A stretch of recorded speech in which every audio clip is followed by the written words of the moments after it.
Très bien, bonjour à tous. Cette conférence est organisée par la Fondation 5T et par l'IPAG Business School. La Fondation 5T est un think tank qui s'intéresse depuis longtemps aux questions de transition énergétique et l'IPAG Business School est aussi légitime dans ce domaine puisque nous organisons depuis une dizaine d'années un grand colloque international sur les questions liées à l'énergie et nous avons aussi une chaire d'énergie financée par des projets européens. Donc ces deux institutions, E5T et l'IPAG Business School, ont décidé de réunir leurs compétences, de réunir leurs forces pour créer l'école des hautes études de la transition énergétique. Quelle est notre offre ? Eh bien, le HETE propose 4 cycles de formation, comme c'est indiqué sur la slide que vous avez sous les yeux. Tout d'abord, un cycle de conférences payantes, un cycle de 10 conférences qui a commencé depuis le mois d'octobre dernier, auquel on peut accéder moyennant le paiement d'un forfait, des programmes de formation courte de 2 jours, un executive MBA qui sera lancé en janvier 2021 et des programmes sur mesure. Venons-en, si vous le voulez, aux objectifs de cette conférence.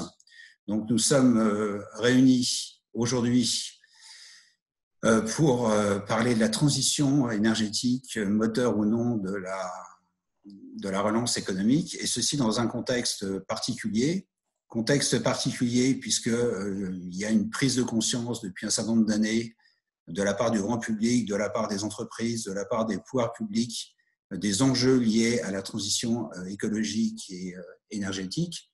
On peut penser au pacte vert dont vous parlera notamment Myriam Maestroni dans un instant au niveau européen, à la loi Pacte au niveau français, aux investissements importants réalisés dans le domaine des énergies renouvelables, ou encore à la mobilisation des jeunes générations.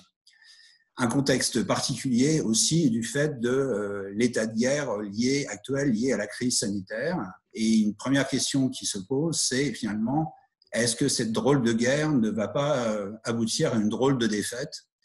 C'est-à-dire que, est-ce que le pacte vert, la loi Pacte, les investissements dans les énergies renouvelables vont pas s'effondrer sous l'impact du chômage, de la montée prévisible du chômage partiel qui pourrait devenir chômage total, et également du fait de la montée de l'endettement public. Alors, il y a évidemment un certain nombre de signes encourageants, comme par exemple actuellement la généralisation du télétravail, ce qui était l'exception est en train de devenir la norme, les projets annoncés de relocalisation industrielle ou de recentrage des chaînes d'approvisionnement, mais il y a également d'énormes incertitudes liées notamment à la baisse du prix des hydrocarbures et finalement la crise actuelle pourrait déboucher sur le tout pétrole ou sur le tout voiture.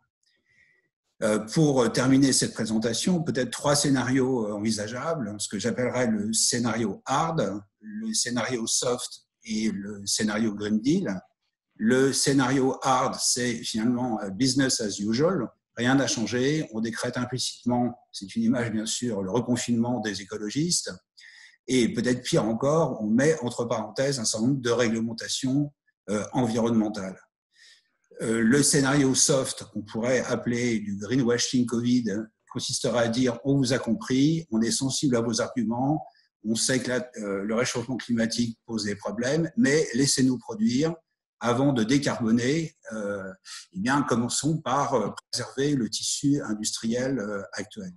Et le troisième scénario, que j'appelle de mes voeux, qui serait le scénario Green Deal, c'est finalement une sorte de déconfinement des esprits.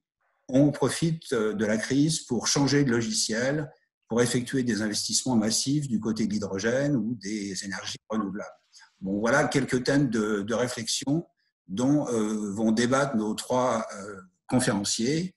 Myriam Maestroni, présidente de 5T et CEO d'Économie d'énergie.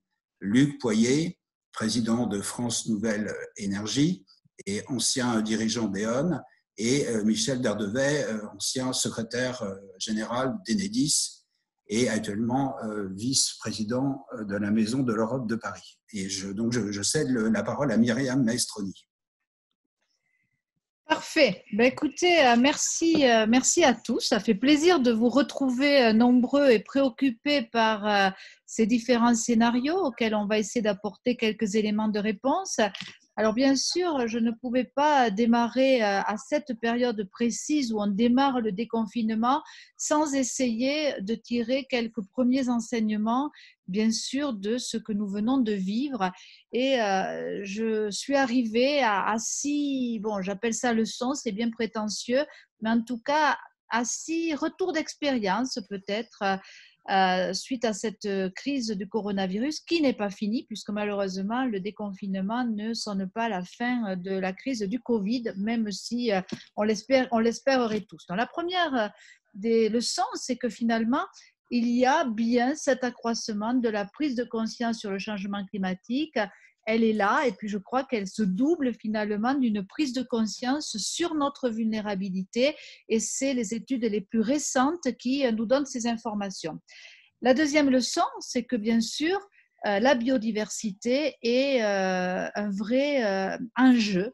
On a oublié, on se confine aujourd'hui, mais on a oublié qu'en 2016, il y a eu en Sibérie un cadavre de reine qui portait des virus, donc des virus pathogènes. Il y a toutes sortes de virus pathogènes. Donc, dans les zoonoses, c'est virus qui passent des animaux aux êtres humains.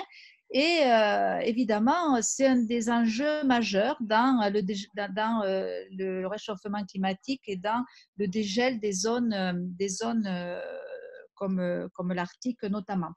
Donc, bien sûr, c'est un rappel de cette vulnérabilité de la vie humaine qui, je le rappelle, sur une planète qui a 4 milliards et demi d'années, n'est que de 200 000 ans. Donc, nous sommes un épiphénomène, nous, pauvres êtres humains, sur cette planète. La leçon numéro 3, je vais vite parce que les slides seront à votre disposition et je crois que c'est juste pour ouvrir des pistes de réflexion. La leçon numéro 3, c'est le retour de l'économie physique. On parle tous évidemment de la crise de 2008. La crise 2008 était une crise financière et là, on s'est retrouvé en mode pause et bien sûr, on a, pour ceux qui avaient encore peut-être des doutes, vu que le fait d'arrêter toute activité eh bien, faisait chuter de façon considérable les consommations, bien sûr, d'énergie. Pas dans tous les secteurs d'ailleurs, puisqu'on verra je parlerai dans un moment de l'efficacité énergétique. On verra qu'il y a eu des reports de consommation, notamment dans le logement, d'où l'enjeu de l'efficacité énergétique sur lequel je reviendrai.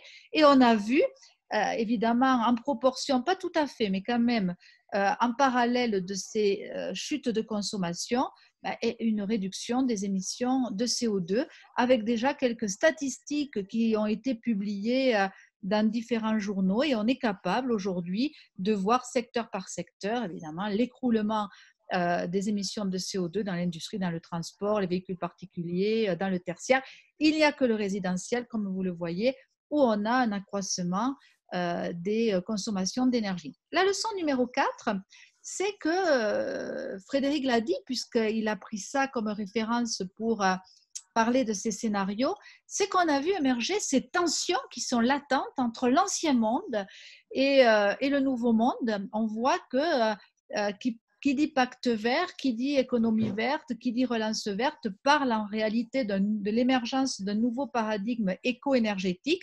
Et on voit que on continue, ou certaines catégories d'entreprises ou de gens continuent à opposer la croissance verte avec la croissance avec le fait de devenir plus vert et d'être plus attentif à l'environnement. Et on a vu cette fameuse lettre malheureuse du MEDEF qui disait, écoutez, privilégions l'économie et le reste n'est qu'accessoire.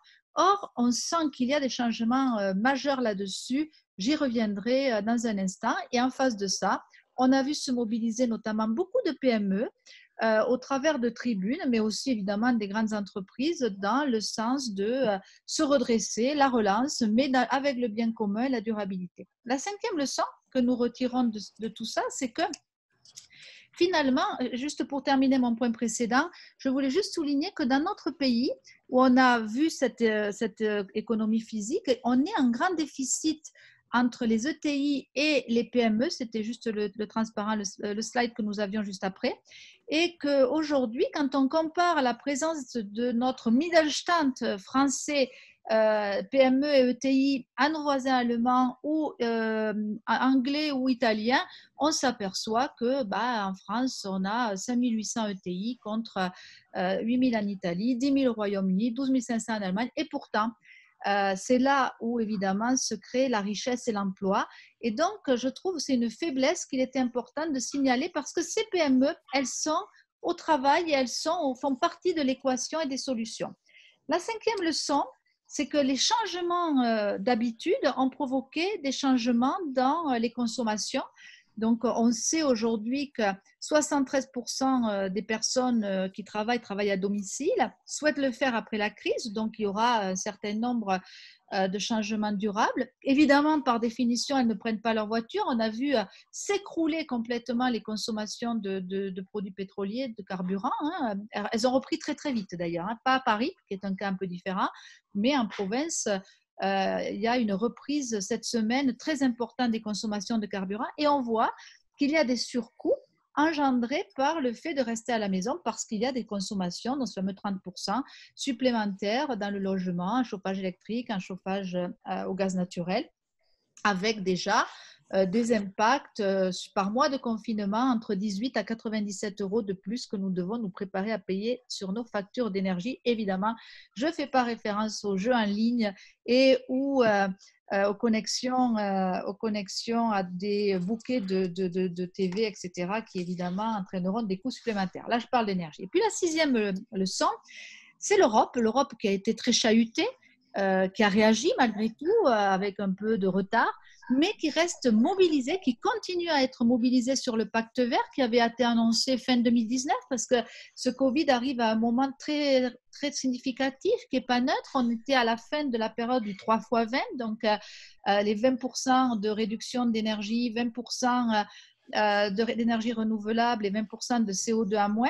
Et là, on se dirigeait vers cette nouvelle feuille de route à 2030 qui avait été lancée en décembre et qui pourtant continue à rester au cœur des débats.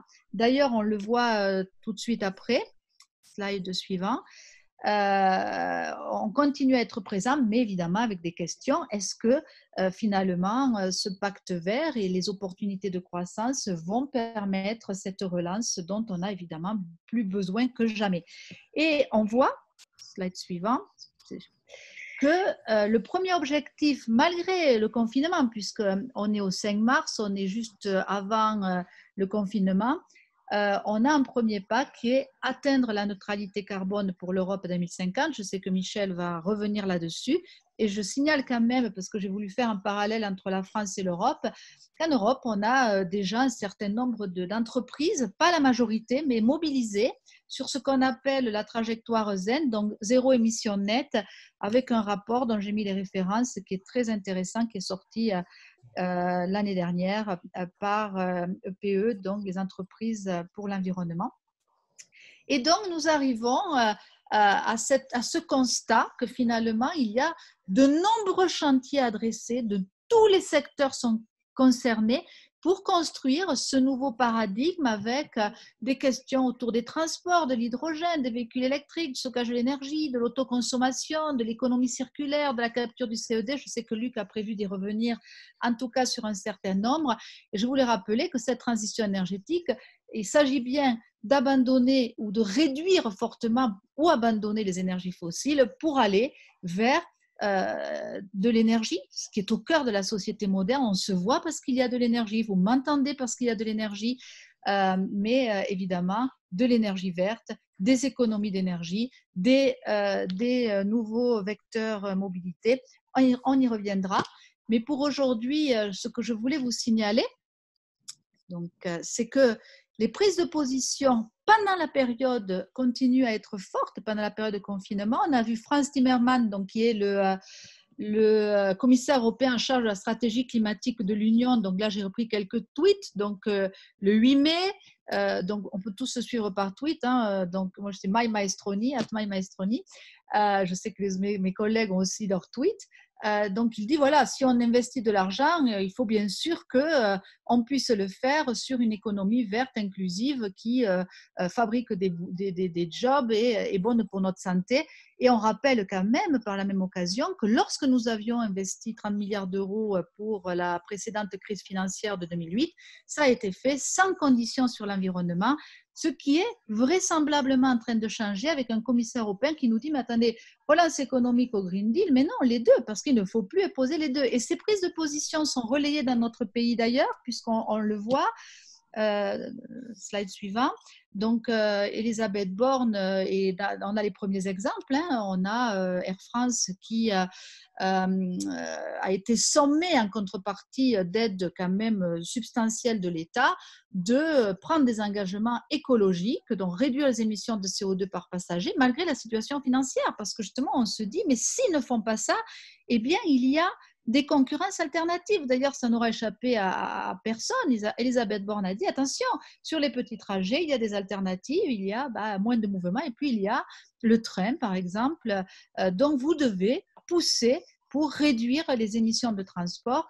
Je rappelle quand même que les émissions aujourd'hui pour le transport et le logement représentent 50% des émissions de notre pays.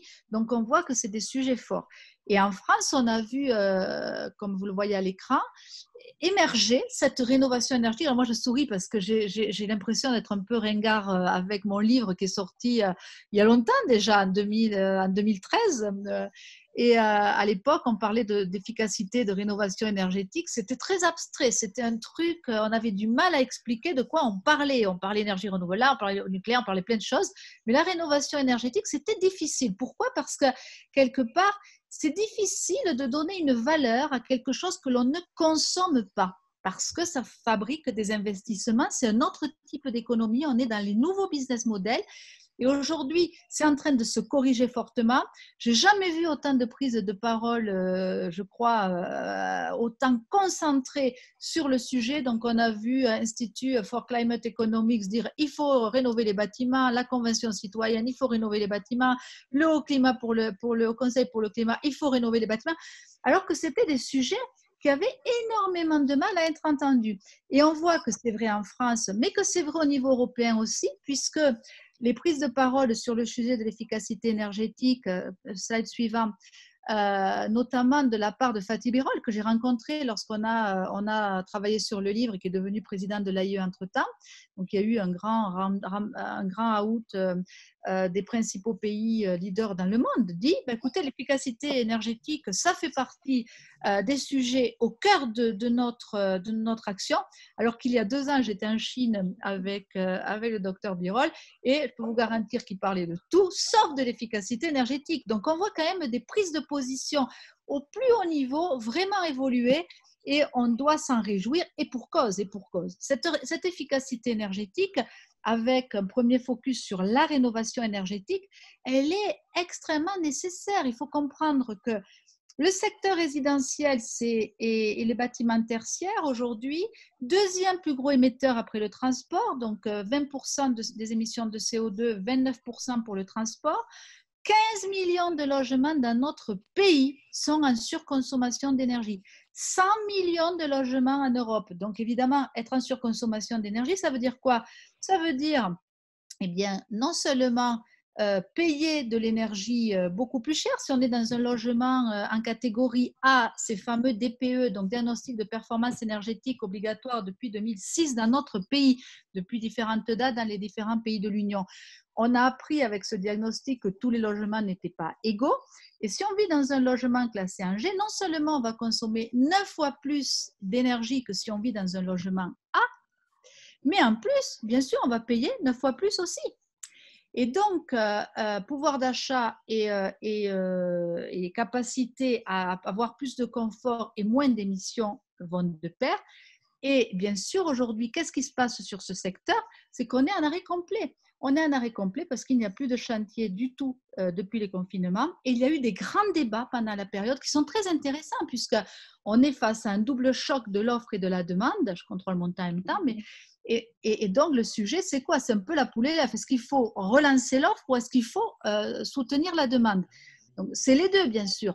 Mais s'il faut choisir entre les deux, et je pèse mes mots, c'est bien sûr la demande qu'il faut soutenir. Pourquoi? Parce qu'on est dans une demande qu'il faut créer. On a fait un petit test, j'espère qu'on aura le temps de le passer, où malheureusement, à chaque fois qu'on dit « mais est-ce que vous vous levez le matin en pensant « tiens, je vais faire des travaux de rénovation énergétique chez moi », les taux auxquels on arrive sont très bas. Donc, ce qui est important, c'est de mettre dans la tête de chacun des citoyens qui vit dans un logement, d'aller interpeller le propriétaire, d'aller voir les voisins si on vit dans une copropriété pour faire des travaux, parce que c'est très compliqué d'arriver à faire des travaux. On est très en dessous de ce que nous devrions faire. Dans les bâtiments publics et tertiaires, je vous mets au défi, alors on connaît parfaitement, ou à peu près en tout cas, le nombre de mètres carrés à rénover, mais on s'aperçoit que si on doit compter dans le parc total des hôpitaux, des écoles, des lycées, combien de personnes, combien de collectivités territoriales ont fait des travaux, quel est leur retour d'expérience. Il n'y a aucun observatoire dans notre pays, aucun observatoire en Europe. Donc, on s'aperçoit que non seulement il faut mobiliser de l'argent, mais il faut mobiliser de l'intelligence autour de l'efficacité énergétique et ce qu'elle représente. Et enfin, je voulais attirer, et je terminerai avec cela, sur le fait que la rénovation énergétique est une partie de ce que l'on appelle l'efficacité énergétique, que l'on a eu beaucoup de mal à définir pendant longtemps. Moi, quand j'ai écrit le bouquin, pour la première fois, on arrivait à mettre bout à bout les différents leviers qui fabriquent l'efficacité énergétique.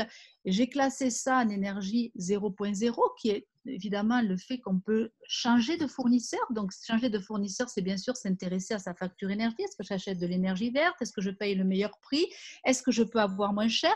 Donc là, à ce stade, je n'économise pas de l'énergie, mais potentiellement, j'économise de l'argent. Ensuite, il y a la sobriété énergétique. Alors, mon ami Michel Derdevet, qui nous regarde, a un truc que j'adore pour expliquer ça. Il dit, si vous prenez des douches, si vous prenez des bains, passez aux douches. Et si vous chantez des chansons, plus courtes les chansons. Hein. Mais voilà, on commence à faire de la sobriété énergétique par des gestes simples. C'était la devise de l'agence de maîtrise de l'environnement danoise ou suédoise. Voilà. Mais en tout cas, tout le monde comprend. Et effectivement, il y a plus de 250 gestes qui permettent de réduire les consommations d'énergie.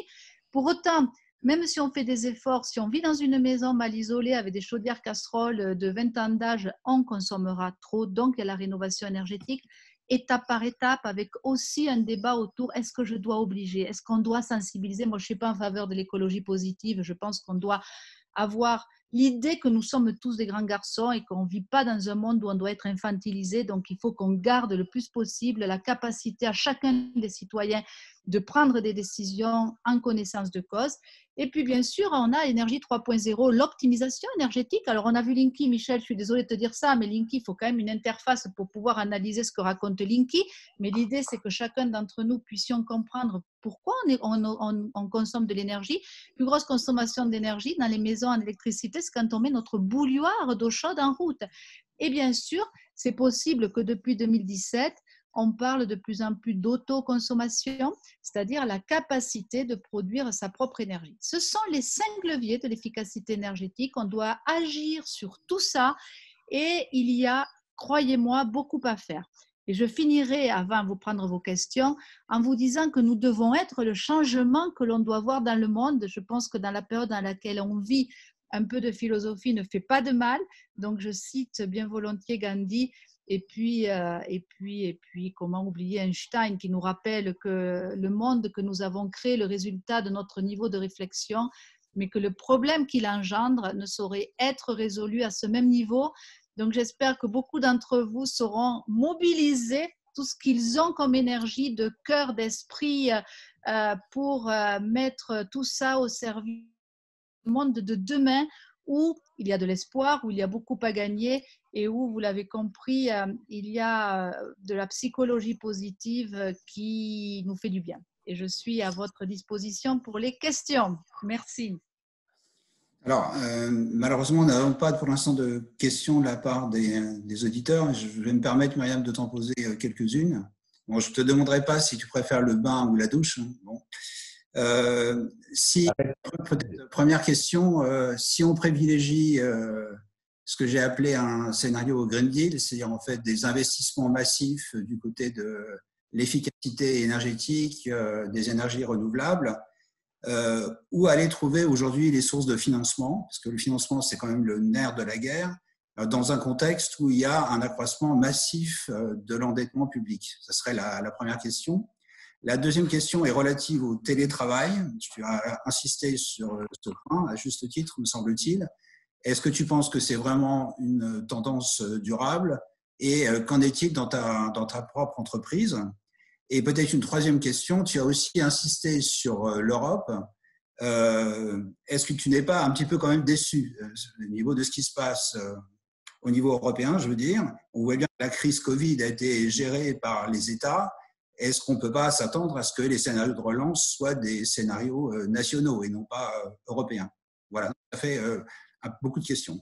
Beaucoup de questions. Alors, pour les financements, ce qui est préoccupant à l'instant T, c'est que pour un certain nombre de travaux aujourd'hui, nous avons des financements. Alors, il y a des financements publics et des financements privés.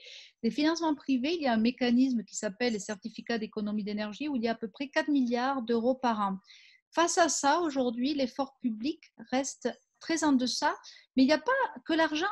Il ne faut pas tout le temps imaginer l'argent est une condition nécessaire. C'est important quand même, c'est important. C'est important, c'est le nerf de la guerre, mais rappelez-vous ça, pour créer le nouveau monde, l'argent est une condition nécessaire, pas suffisante. Pourquoi? On se rend compte qu'il y a eu la transformation donc, du CITE, le Crédit Impôt Transition Énergétique, en MaPrimeRénov' qui a été transféré à l'ANA. Aujourd'hui, l'ANA a plus de 8 mois de retard dans le traitement de ces dossiers. Donc, il y a de l'argent, mais tout est bloqué. Et un deuxième problème, c'est que l'argent public est renouvelé en fonction des lois de finances, année par année, alors que les certificats d'économie d'énergie sont triennaux. Et il est évident que pour investir, on a besoin de visibilité. Donc, il y a un effort pour faire converger cet argent, pour évidemment relancer la demande, mais il y a un peu de cafouillage aujourd'hui sur ces sujets. Est-ce qu'on a assez d'argent?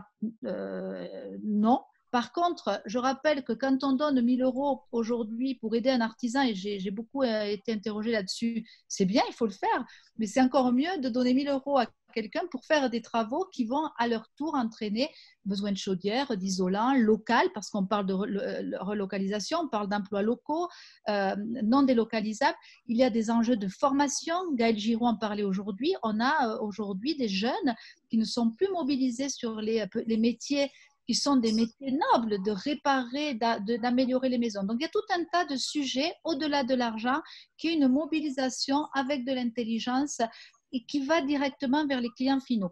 Évidemment, mon propos ne tient pas pour le tertiaire. Et là, je pense qu'on est dans un plan Marshall de relance de l'investissement public pour moderniser, mais je crois que plus personne ne doute, les hôpitaux, les hôtels qui restent un peu à la traîne. Donc, tout ce tertiaire qui est extrêmement important. Les hôtels, c'est au cœur de la France, première destination touristique. Donc, ça fait partie de ces investissements. Et finalement, la croissance par les investissements, on connaît ça. Je crois qu'il faut y aller. Le télétravail, écoute, dans mon entreprise aujourd'hui, je suis très fière de dire que 80% des effectifs sont en télétravail. Que je suis la première agréablement surprise à prendre des leçons parce que je pense que sans ce test, j'aurais jamais pensé qu'on pouvait être aussi efficace. On a démarré en se disant on va avoir moins 25% de productivité.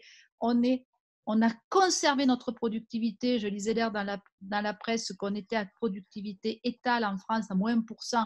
Donc c'est remarquable. Malheureusement, il y a des métiers, et là on découvre que notre vulnérabilité, on découvre qu'on a beaucoup parlé de l'homme augmenté, d'intelligence artificielle, tout ça est vrai, mais en fait on est des êtres humains, on a besoin de vivre dans des maisons, de manger, de se nourrir, et là on se rend compte qu'on a besoin de personnes qui sont à la caisse dans les hôpitaux, dans les supermarchés, de soignants qui sont là pour nous soigner. Donc je crois que c'est ça le choc de l'économie réelle, ça rend très humble. Et puis sur l'Union européenne, je suis déçue parce que sur certains aspects, c'est dommage qu'il y ait eu un peu de cafouillage de notre côté. Au niveau financier, il y a eu de vrais efforts. Et j'espère sincèrement que les directives européennes seront appliquées un peu mieux. Maintenant, je terminerai avec ça. On a beaucoup rêvé d'Energy Union, c'est un mythe et on n'a jamais réussi à créer une Europe de l'énergie. Est-ce qu'on pourra, et c'est mon rêve, et on en parle beaucoup avec Luc, avec Michel, créer l'Union européenne de l'énergie, de l'efficacité énergétique, donc énergie évidemment renouvelable, de l'efficacité énergétique, ou peut-être de l'hydrogène, parce qu'il y a aujourd'hui des premières discussions en ce sens. Je l'espère sincèrement, je l'appelle de mes voeux, parce que je crois que faire des marchés sur une zone comme multi-pays comme nous avons, ce serait quand même important de pouvoir créer ces leviers. Voilà. Peut-être une question pour terminer, Myriam, d'un des auditeurs de la conférence. Est-ce que tu n'as pas peur qu'on soit en présence de grands discours, mais que finalement les actes ne soient pas à la hauteur de l'urgence de la situation? C'est un peu ce que j'avais appelé tout à l'heure le scénario greenwashing Covid. Alors, je pense que les entreprises sont mieux placées que personne aujourd'hui pour faire évoluer les choses. On a eu le cas américain où le président est manifestement opposé depuis le début aux accords de Paris, avec quand même aujourd'hui des coûts liés au changement climatique qui sont supérieurs à ceux d'agir. Donc, c'est quand même important. Et je pense que il faut se dire que le politique peut, parce que les lois sont importantes, mais à la fin, les citoyens, les entreprises, les PME, toute taille d'entreprise, on en est convaincu chez 5T depuis l'origine, on fera nos 10 ans l'année prochaine, tout le monde peut être acteur et je pense que le parfait est l'ennemi du bien et qu'aujourd'hui, on a certainement plus de ressources qu'on ne le croit et qu'il ne faut surtout pas baisser les bras, on aura le futur qu'on méritera. Et d'ailleurs, on a un petit sondage à passer à tout le monde sur est-ce que vous êtes prêt à faire des travaux? Est-ce que vous pensez à quel prix vous seriez prêt à faire des travaux? Et donc, avec tous ces merveilleux nouveaux outils digitaux, eh bien, voilà, sentez-vous libre de répondre. Et bien sûr, on fera passer les réponses à tout le monde, mais restons mobilisés. Restons mobilisés. Je crois que le monde digital, c'est le monde du pouvoir récupéré par chacun des citoyens, sachant exercer ce pouvoir, plus que jamais être présent et par nos décisions changer le cours de l'histoire. On a le pouvoir de le faire. Bien, on reprendra des questions après la seconde intervention qui est celle de Luc. Donc, je passe la parole à Luc Poirier. Je ne sais pas si Luc a branché son micro. Peut-être qu'on attend la fin du sondage. Très bien. C'est des sondages rapides. Hein. Voilà. Donc, sinon, on reviendra après. Peut-être qu'en même temps, les personnes peuvent remplir. Combien de participants au sondage? 1500, 3000, 5000? Là, on est à près de… C'est important de le remplir, parce qu'après Oui. ça va se… Par contre, vous me donnez le go quand vous avez eu effectivement 1500 réponses. En tout cas, vous tenez très bien le timing. Je vais essayer de faire aussi bien que Myriam. J'ai triché, Luc. J'ai mis mon téléphone avec un décompteur de minutes face à moi. Tu sais, on est strict. Ah oui. Moi, j'essaye de ça aussi. Donc, est-ce que ça va pour la caméra? Tout est bien? Bien. C'est parfait. Bon. Donc, je vais peut-être commencer pendant que vous pouvez, en même temps que je parle, continuer la réponse au sondage. Donc là, l'idée, c'est d'aborder 3 enjeux en partant effectivement du grand débat général qui a été abordé, qu'on retrouve. Je vous invite à relire l'interview dans Le Monde de Nicolas Hulot. Elle est intéressante, où il rappelle que tout est lié, crise économique, sociale et écologique, que le Covid a effectivement mis en évidence nos faiblesses, c'est peut-être cette drôle de guerre dont parlait Frédéric, une drôle de défaite, et qu'on n'a pas réagi de façon face aux dangers tangibles une dernière fois quand on ne sait plus quoi faire. Et il appelle à un grand Green Deal.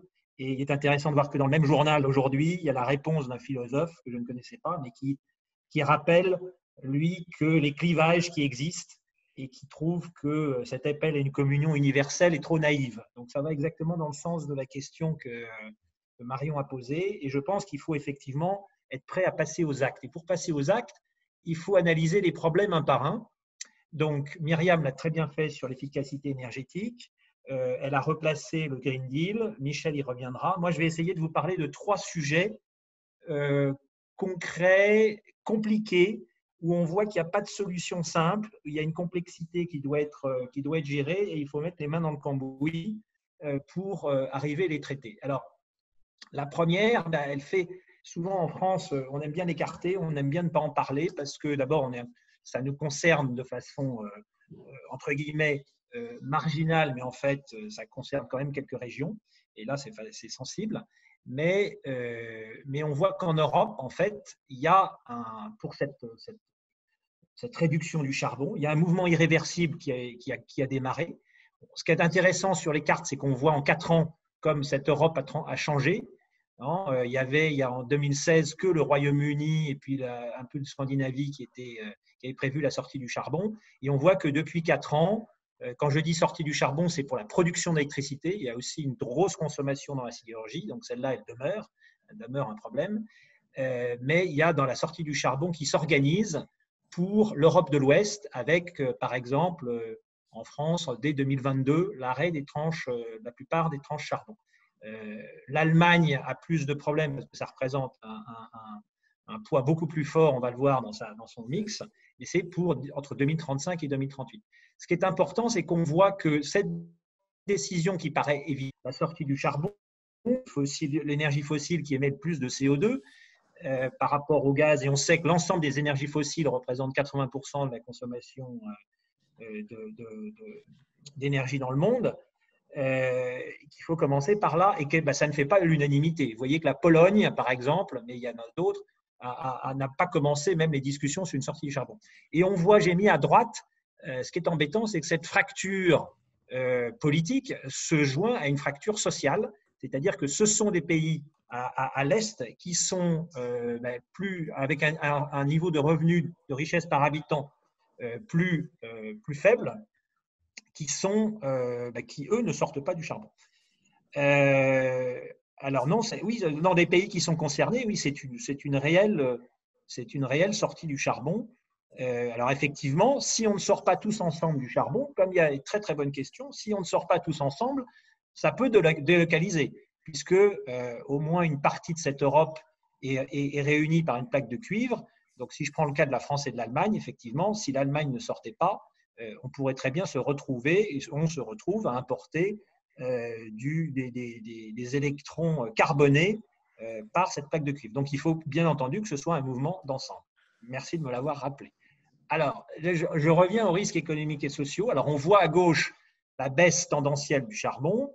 On voit l'accélération, le vert plus bas que le bleu. C'est important, j'ai rappelé juste là pour les enjeux économiques, qu'elle soit juste, parce qu'on voit que pour ces pays, c'est à la fois un enjeu social et un enjeu économique. Enjeu économique, vous voyez à gauche que le charbon, c'est quand même ce qu'il y a de moins cher par rapport aux autres énergies fossiles. Donc, si vous êtes moins prospère, d'utiliser l'énergie la moins chère. D'autre part, pour la sécurité d'approvisionnement, il faut savoir que j'ai mis sur la carte une carte qui m'avait frappé quand je l'avais vue. Cette carte, ce n'est pas la consommation de charbon, c'est la production de charbon. Il faut savoir que l'Allemagne, notre voisin, est le premier producteur de lignite au monde, pas en Europe, au monde. Et pour eux, de même que pour la Pologne, la production de charbon et de lignite représente un enjeu économique à peu près équivalent en termes de monétaire à l'importation de pétrole en France. Donc, on leur demande d'abandonner une richesse, une contribution à leur prospérité équivalente à ça. Donc, c'est normal que ce soit difficile. Et c'est important, c'est pour ça que j'ai mis Just Transition, que la transition énergétique soit juste. Et cette prise de conscience, elle a été assez tardive en réalité. C'est dans la COP qui s'est tenue en Pologne, ce slogan et ce logo a été utilisé. Et c'est assez étonnant aussi en France que la transition écologique ne nous a pas échappé, qu'en 2010, elle était transition écologique jusqu'en 2017 et elle est devenue transition écologique et solidaire à partir de mai 2017. Donc cette prise de conscience, elle a aussi été étendue à la France. Et c'est une composante essentielle parce que quand on voit, alors je vais faire assez vite, mais on va y revenir, sinon la transition écologique ne peut pas se faire contre les peuples. Et en France, même si on n'a pas eu ce sujet du charbon, on a eu cette réaction très vive sur les taxes au carburant via la taxe carbone. Donc ça me fait une bonne transition sur le sujet du carbone, qui est le sujet majeur. Et là, j'ai rappelé j'ai pris un slide qui fait mal, qui est, je suis désolé, qui fait, voilà, qui montre effectivement, ça a été déjà dit, qu'on est très en retard par rapport aux objectifs de la COP21. Et c'est d'autant plus embêtant. Donc, on voit les contributions déterminées au niveau national, ça s'appelle NDC en anglais. On voit où elles ont été fixées à COP21 et on voit l'écart par rapport les zones d'écart. On voit qu'il faudrait d'ici 2030 moins 45% d'émissions pour arriver au 1,5 au minimum et moins 25% pour arriver au moins 2%. Et on est complètement flat. Et c'est d'autant plus tragique que tout récemment, plusieurs pays ont dit, donc à l'échéance 2020, qui est, vous savez, il y a des échéances par 5 ans pour rédire, pour sévériser les objectifs si on n'est pas sur la trajectoire. Ne changeait pas les NDC. Donc on va rester là. Et c'est pour ça que c'est très important que l'Europe, elle, qui a eu ses élections au Parlement en 2018, a décidé, elle, de durcir dans son Green Deal ses objectifs. C'est ce qu'on va voir après. Et donc ça, alors je ne rappelle pas que ce qu'une tonne de CO2, c'est à peu près un aller-retour Paris-New York. Et chacun, on fait une empreinte à peu près de 10 tonnes de CO2 si on considère les importations français. Donc là, on peut passer, j'ai déjà dit, on voit ces retards qui se manifestent sur les actes concrets. Donc en fait, on voit qu'il y a très peu de pays qui se sont légalement imposés une neutralité carbone, c'est-à-dire que les émissions soient équivalentes à l'absorption du carbone par les écosystèmes.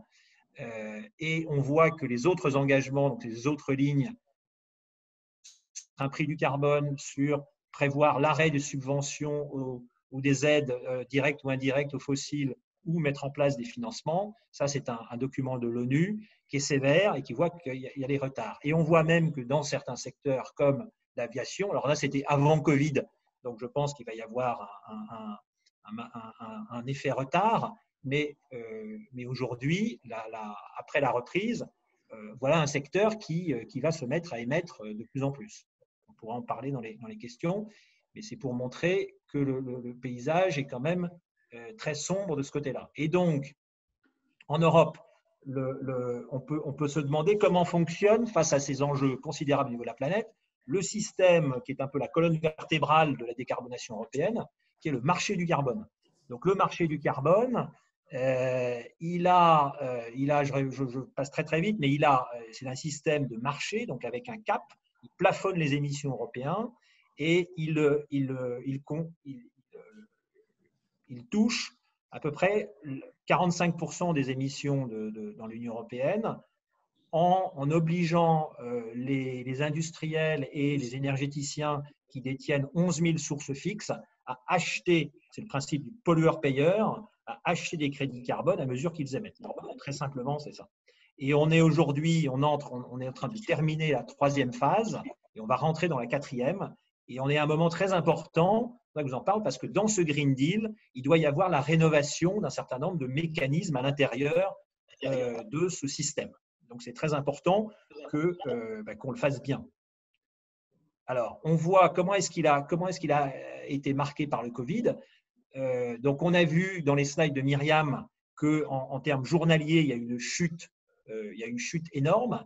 On voit qu'est-ce qu'on peut voir? On voit que en haut à droite, c'est peut-être difficile à voir, mais ce qu'on voit en rouge, c'est le Brent, et on voit que le prix, en haut, c'est le prix des autres, de l'électricité, du gaz et du CO2. Donc, curieusement, on va voir pourquoi. Curieusement, le prix du CO2 n'a pas chuté. Or, c'est un marché avec une offre et une demande. On voit en haut à gauche l'évolution du prix du carbone et on voit que ça a été difficile et long et laborieux d'arriver à un niveau de prix qui ne soit pas, entre guillemets, ridicule. Parce que quand on est à 5 euros la tonne, ça n'avait pas un effet suffisant. On voit aussi, donc alors, l'effet, on le voit il y a deux effets importants. Il y a l'effet sur l'environnement, c'est la baisse des émissions. Donc, on voit que ça a été très important quand même sur la durée, sur le gris, je ne sais pas si vous le voyez, c'est les énergéticiens. Donc, les énergéticiens qui payent 100% de leurs émissions sont puissamment décarbonés, on va le revoir. Donc, l'effet et l'Union européenne, on s'était fixé quand on a créé le système en 2005 un objectif de réduction de 21% des émissions pour 2020, vous vous souvenez, et on est très au-delà, on est au-delà de 29%. Donc, il y a bien eu un effet environnemental. S'agissant de l'effet économique, il y a une vraie question de fuite carbone, donc de délocalisation, notamment pour la France, puisque l'empreinte carbone est relativement stable par Français, alors que nos émissions nationales baissent. Il y a aussi un sujet, on voit que les revenus, parce que ces quotas sont vendus sur un marché primaire, et on voit que les revenus ont augmenté. Et ça, c'est une bonne nouvelle parce que ça va permettre de financer la transition écologique. La question, c'est qu'est-ce qu'on fait de ces revenus? Est-ce qu'on en a vraiment un usage utile? Et moi, j'ai une question comme citoyen. Est-ce que les technologies, par exemple, du captage, stockage du CO2 se sont développées? Est-ce que la technologie de l'hydrogène était suffisamment aidée? On peut s'interroger. Et en France, par exemple, essayez de chercher sur Google à quoi servent la vente des quotas de CO2 qui représentent plusieurs centaines de millions d'euros. C'est une information difficile à trouver. N'hésitez pas à la partager avec moi si vous trouvez la réponse. Je vous donnerai mon mail à la fin. Alors, l'effet Covid. L'effet Covid sur ce marché ETS, il a été, donc on estime, on estime que sur l'année, à amortir la chute qu'a montré Myriam, puisqu'il va y avoir une reprise. Et donc là, vous voyez l'effet sur l'équilibre du marché. Elle va être absorbée parce que justement, l'Union européenne a l'intention de durcir son objectif qui était moins 40% d'ici 2030 et qui devrait être de moins 50 ou moins 55%. C'est les débats qu'il va y avoir maintenant cet été, c'est très important. On voit, j'espère que vous m'entendez toujours, et on voit, on peut peut-être passer au slide suivant, on voit, si vous m'entendez, voilà, on voit que donc cette relativement bonne nouvelle, on voit qu'elle est fragile. Pourquoi est-ce qu'elle est fragile? Parce que donc au niveau de l'offre, les États vont réduire les quotas disponibles. Hein, c'est le LRF, ça veut dire le Linear Reduction Factor. Donc on réduit de 2% et bientôt de 3,6 ou de 4,4 par an les quotas gratuits, parce qu'il y a des quotas gratuits pour créer un effet de rareté qui puisse permettre d'augmenter le prix. En revanche, on voit, et c'est tout le paradoxe de ce marché, que les effets bénéfiques restent, c'est le renouvelable, EED, c'est les efficacités énergétiques, viennent en fait réduire la demande de crédit carbone. Il faut compenser ces effets. Et on voit, c'est encore plus paradoxal, enfin c'est aussi paradoxal, c'est le coal phase-out, que plus on ferme de centrales charbon, ce qui est fermer une centrale charbon, c'est plutôt bénéfique pour les émissions, mais en fait c'est négatif parce que ça réduit la demande. Donc ça va réduire le prix du CO2. Ça peut réduire le prix du CO2. Donc il faut absolument le compenser. Et je rejoins Myriam en disant que là, il faut que les citoyens s'emparent de ce sujet, il faut qu'on comprenne ce sujet, il faut qu'on mette peut-être en place des dispositifs d'achat de quotas par les entreprises, par les citoyens qui le voudraient, pour augmenter ce prix du CO2. Le slide suivant. Et là, alors, un paradoxe, moi, que ça m'a beaucoup frappé, c'est un peu un clin d'œil sur la transition écologique, c'est que on voit, donc là, c'est la réduction des émissions dans le secteur énergétique qui a été considérable en 13 ans. Et on voit le gros rectangle vert, c'est l'effet bénéfique du renouvelable. Ça, ce n'est pas une surprise, heureusement. Mais j'ai une petite surprise en voyant qu'en fait, le nucléaire, plus 88. Alors, qu'est-ce qui s'est passé? Ce n'est pas que le nucléaire s'est mis à émettre du CO2, c'est qu'en fait, on a arrêté les centrales nucléaires. Donc ça, j'étais un peu étonné qu'on n'en parle pas plus dans le débat français, parce que arrêter des centrales comme ça s'est fait dans nos pays voisins, en fait, c'est quand même contradictoire par rapport à l'objectif de réduire les émissions de CO2. On le dit comme ça en principe, mais quand on parle des actes, c'est quand même tangible. Et c'est presque 3 fois supérieur à l'effet d'arrêt des centrales charbon. J'avoue que on m'aurait posé la question avant que je vois ce slide, j'aurais dit l'inverse. Deuxième petite chose à noter, c'est en dessous, c'est l'effet. Qu'est-ce qui se passe quand on augmente le prix du CO2? Alors c'est un peu technique, mais certaines personnes se disent on va arrêter les centrales charbon, c'est terrible, ça va s'arrêter d'un coup. Non, ce qui se passe, c'est que ça oblige à passer d'une technologie très émettrice à moins émettrice. Et donc les énergéticiens vont passer, par exemple, du central, si le prix du CO2 est assez élevé, ils vont arrêter d'émettre avec du lignite, ils vont passer au charbon, voire un charbon moins émetteur, voire au gaz naturel. Et donc, tout l'enjeu, c'est de trouver le bon prix pour, dans un premier temps, passer au gaz naturel et réduire énormément les émissions des centrales charbon, en particulier lignite, à l'est de l'Europe. Ensuite, voilà. Ensuite, alors, je vais passer à quelque chose des 3 couleurs d'optimisme de la transition écologique, l'hydrogène. Alors, l'hydrogène, c'est un sujet, c'est pas un mot valise, mais quand même, ça mérite qu'on s'arrête 30 secondes sur de quoi parle-t-on. C'est un sujet complexe, parce que c'est à la fois, on ne le trouve pas à l'état naturel, à la différence des fossiles, donc il faut toujours qu'il soit produit par une transformation, et puis c'est à la fois, c'est un gaz complexe, que c'est à la fois le plus léger des gaz et le plus énergétique. Donc, il y a une complexité qui fait que quand on veut l'utiliser, on doit soit le mettre sous pression très élevée, 700 ou 350 bars, soit le liquéfier à moins de 350 degrés. Donc, quand on parle d'hydrogène, ce qu'il faut retenir, c'est qu'il y a 3 hydrogènes. Il y a l'hydrogène dit gris, qui est produit à partir d'énergie fossile. Donc, si on produit de l'hydrogène gris, on a utilisé une énergie fossile. Alors, il a quand même comme point commun avec les autres hydrogènes que quand on le consomme, il n'en sort pas de CO2, il en sort de l'eau. H2 plus O2, ça donne de l'eau. 2 H2 plus O2, ça fait 2 molécules d'eau. Ça, c'est vrai dans tous les hydrogènes. Mais il y a un hydrogène qui est encore plus vertueux, qui est l'hydrogène, 2 hydrogènes même. Il y a l'hydrogène vert qui est produit à partir d'électrolyse. Donc là, c'est une vieille technologie, on n'a rien inventé, qui consiste à transformer l'électricité en hydrogène. Donc ça, c'est totalement décarboné, à partir de renouvelables, encore une fois. Et puis, il y a l'hydrogène qu'on appelle bleu, parce qu'on a un peu cherché depuis ces dernières années, qui est soit de l'hydrogène qu'on produit à partir d'énergie fossile, mais on capte le CO2. Donc, il y a bien, là, on a décarboné, ou alors à partir de nucléaire. Bon, donc, là aussi, c'est décarboné, mais c'est quand même spécifique. Donc, on l'appelle bleu. Donc, faites toujours attention quand on vous parle d'hydrogène, est-ce que c'est du bleu, du vert ou du gris? Alors, une fois ce petit schéma posé, la suite des événements, next slide, si vous m'entendez. Voilà. Donc, pourquoi l'hydrogène est intéressant? Parce que c'est ce que j'appelle le second couteau suisse de la transition écologique. C'est un vecteur, bien entendu, l'hydrogène, ce n'est pas une énergie en soi, donc c'est le résultat d'une transformation, comme l'électricité, mais qui a des avantages que l'électricité n'a pas, en particulier celui d'être stocké, qui est considérable. Et que donc, en fait, il a un double rôle, l'hydrogène. Il a une catégorie, on doit faire très rapide, mais il y a une catégorie d'usage, d'utilisation qui sont liées à la facilitation qu'il apporte à la décarbonation et à la croissance du renouvelable, puisqu'il permet, par exemple, de réutiliser les excédents de renouvelables quand il n'y a pas qu'il y a du vent la nuit, mais il n'y a pas de consommation, ou du soleil pendant la journée et pas de consommation.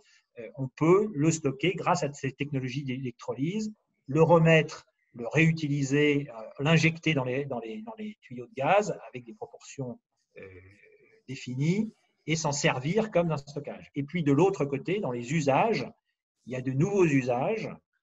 On peut utiliser, pour vous donner, donc on peut l'utiliser aujourd'hui, il est déjà consommé C'est à hauteur de 60 millions de tonnes dans un certain nombre, dans les raffineries, par exemple, justement pour alléger les essences. C'est un très gros, il est très utilisé. Et 50 millions de tonnes au niveau, 50 à 60 millions de tonnes au niveau international, ça représente 600 millions de tonnes de CO2. Donc 600 millions de tonnes de CO2, c'est à peu près l'empreinte carbone d'un pays comme la France. Donc vous voyez l'enjeu pour décarboner l'existant. Mais on peut et on doit aussi ajouter de nouveaux usages, que ce soit dans la mobilité, que ce soit de nouveaux usages industriels, par exemple l'acier. L'acier, c'est 1,6 gigatonnes de CO2 émises. Donc, si on arrivait à décarboner les technologies de l'acier, de production de l'acier, ce serait remarquable. Et puis un jour, on s'en servira aussi comme chauffage, voire on peut reconvertir un cycle combiné gaz à l'hydrogène. Tout ça dépend de plusieurs facteurs. On y reviendra, on va voir la suite, parce que je voudrais quand même qu'on voit un petit peu. Voilà. Il y a quand même aussi un autre écueil à lever qui est celui d'opposer batterie et hydrogène. On voit sur ce slide donc, qui montre l'intérêt d'utiliser l'hydrogène pour des excédents de production de renouvelables. Donc vous voyez là la production, c'est la courbe qui oscille beaucoup, hein, puisque ce sont des énergies intermittentes. Et vous voyez la courbe de demande qui est en orange en bas. Et donc, vous voyez en bleu, ça, c'est la batterie qui va venir faire un premier niveau de stockage intrajournalier. Et puis, vous allez avoir l'hydrogène qui vient en vert, qui, lui, va faire l'intersaisonnier, par exemple. C'est un exemple de compatibilité, enfin, de complémentarité entre batterie et hydrogène. Et j'allais dire, c'est un peu la même chose dans la mobilité. Si on prend l'exemple des bus, il y a des bus électriques, il y a des bus hydrogène, mais vous avez des bus qui ont des batteries. Un bus hydrogène, en fait, est un bus qui a aussi une batterie et qui utilise de l'électricité à la fin avec une pile à combustible. Donc, tout ça, il ne faut pas les opposer.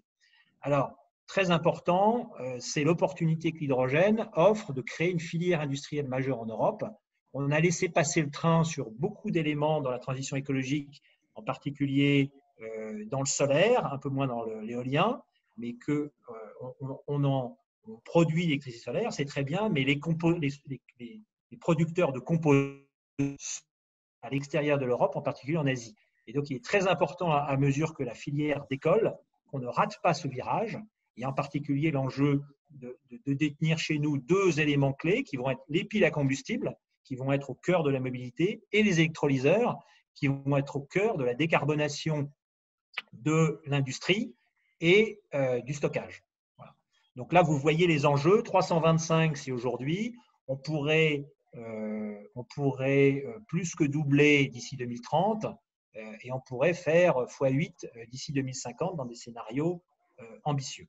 Donc là, aujourd'hui, si le sujet vous intéresse, il y a énormément de rapports qui sont sortis, très intéressants, que ce soit l'Hydrogen Council. Donc, il y a 60 industriels au niveau international qui se mobilisent, ce qui montre que la prise de sérieux maintenant de l'hydrogène, il y a eu déjà 3 ou 4 vagues d'intérêt pour l'hydrogène, mais cette fois-ci, on peut penser que ça décolle vraiment parce qu'il y a ce moteur de la croissance du renouvelable et donc des excédents dont il faudra faire quelque chose parce qu'il y a cette décarbonation indispensable. Et parce qu'il y a la possibilité d'arriver maintenant à des effets d'échelle. On voit par exemple qu'il y a des commandes sur les électrolyseurs, on était sur des ordres de grandeur de 1 mégawatt. Il y a eu plusieurs constructeurs ont eu des commandes de plus de 20 mégawatts ces derniers mois et il y a un appel à manifestation d'intérêt coordonné avec l'Europe où on pourrait passer sur des centaines de mégawatts, arriver à cet effet d'échelle. Et on a des pays qui se mobilisent. Il y a l'exemple des Pays-Bas et s'il y a un pays qui sait être pragmatique et ne pas se perdre dans les visions trop vagues, c'est bien ce petit pays, commerçant et industrieux, qui, lui, a défini une vision, un calendrier, une mobilisation. Sa stratégie tient en 14 pages, elle est disponible. Et on voit là ce pays, pourquoi est-ce qu'il se tourne vers l'hydrogène? Parce qu'il avait un champ déplété, un champ de gaz à Groningue qui ne pourra plus utiliser pour des raisons diverses, parce qu'il a une plateforme portuaire qui est Rotterdam, qui est le carrefour, la plateforme cœur de l'Europe pour le transfert de marchandises, et parce qu'il développe des champs offshore où on pourrait placer des électrolyseurs qui produiraient cet hydrogène. Et donc l'idée, c'est de réutiliser le réseau de gaz qui est très dense aux Pays-Bas, de mettre des stockages et d'arriver à placer progressivement une économie hydrogène selon une roadmap que vous voyez dessinée sur ce slide.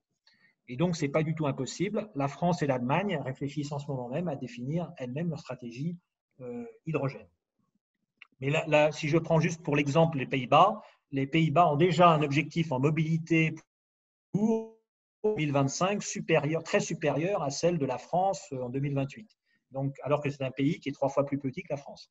Donc, la compétition est partie, mais tant mieux. Et la vision qu'on voudrait avoir ultimement, c'est 2 poumons. C'est une transition écologique avec 2 poumons, l'électricité d'une part et l'hydrogène, et qui seraient complémentaires. À gauche, vous voyez les modalités, les outils pour produire cette électricité ou cet hydrogène, et à droite, les différents usages, et progressivement, le gaz naturel qui devrait être réduit. Et je termine, puisque je suis en train de dépasser le temps, sur « et nous » dans tout ça. Et nous, comme disait et moi, comme disait le chanteur. Et donc, il y a des enjeux collectifs, mais il faut revenir à une responsabilité, à un pouvoir citoyen, mais aussi à une responsabilité individuelle. Il y a des engagements classiques dont certains ont été décrits par Myriam au niveau de ce qu'on peut faire au niveau de la consommation et l'efficacité énergétique. C'est indispensable. Il va y avoir de plus en plus la mobilité décarbonée, mais je pense qu'il y a aussi des territoires à explorer et il faut aussi que les individus s'en emparent. C'est l'objet un petit peu du sondage que vous allez recevoir.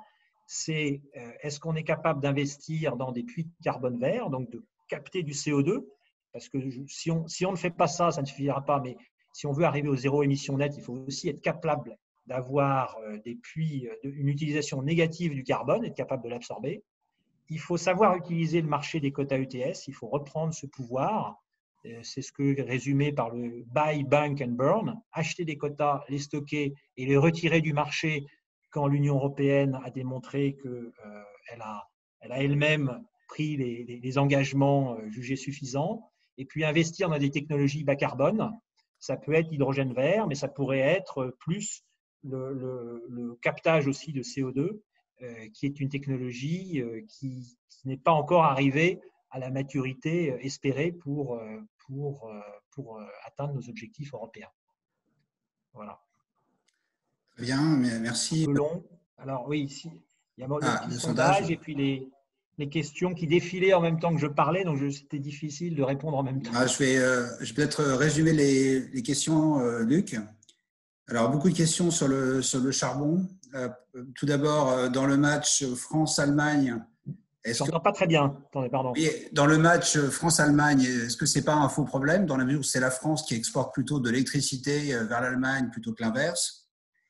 Est-ce qu'on peut miser sur une véritable sortie du charbon ou est-ce qu'il n'y a pas un risque de délocalisation des problèmes et de délocalisation des émissions?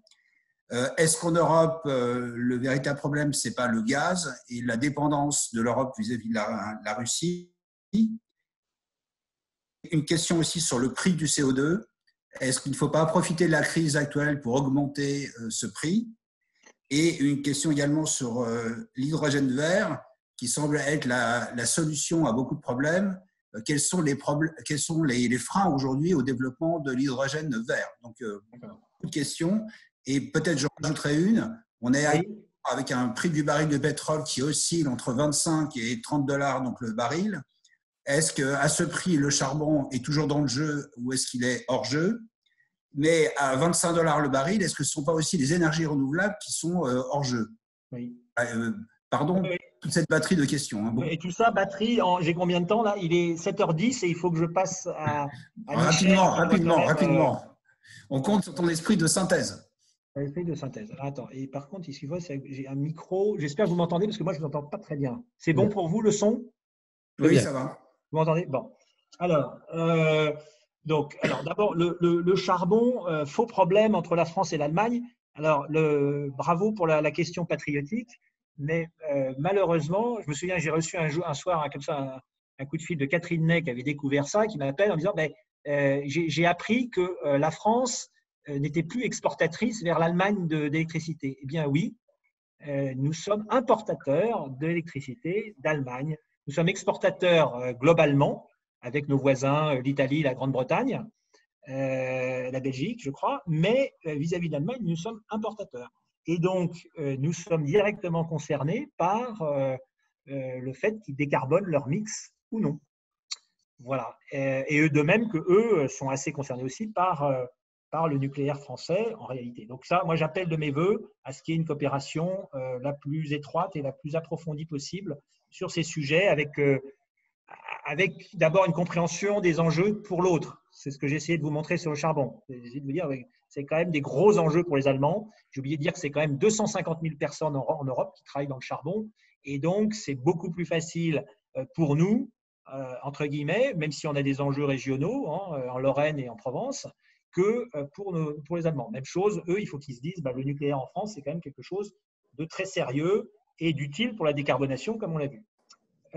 Donc, la délocalisation, c'est vrai, voilà, c'est un vrai sujet, c'est tout à fait exact. Il faut faire très attention et il faut trouver une solution à la Pologne. On ne peut pas laisser la Pologne comme ça, être à 80% dépendante du charbon. S'il faut mettre un dispositif d'aide, il faut sans doute le concrétiser. Normalement, c'est ce qui est fait. Je ne suis pas capable de. J'ai vu qu'il y avait 8 milliards. Je ne sais pas si c'est assez ou pas. Et puis, il y a la BEI, enfin, il y a une vraie mobilisation. Alors, le gaz, est-ce que ce n'est pas le problème du gaz?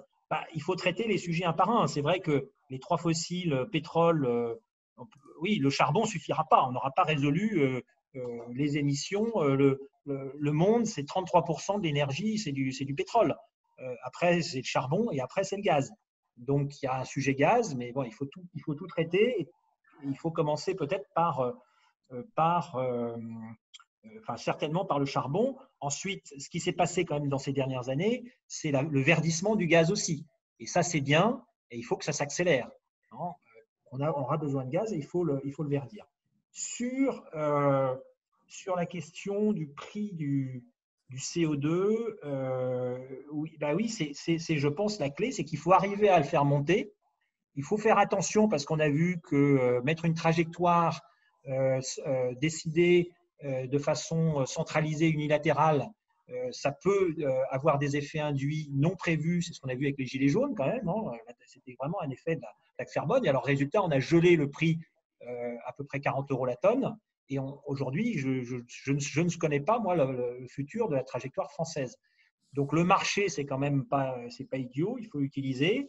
Il faut peut-être mettre cette trajectoire carbone, l'encadrer dans un prix plancher, un prix plafond, dès lors que tous les États le font. Parce qu'effectivement, ça ne sert à rien d'être tout seul à sauter dans la piscine.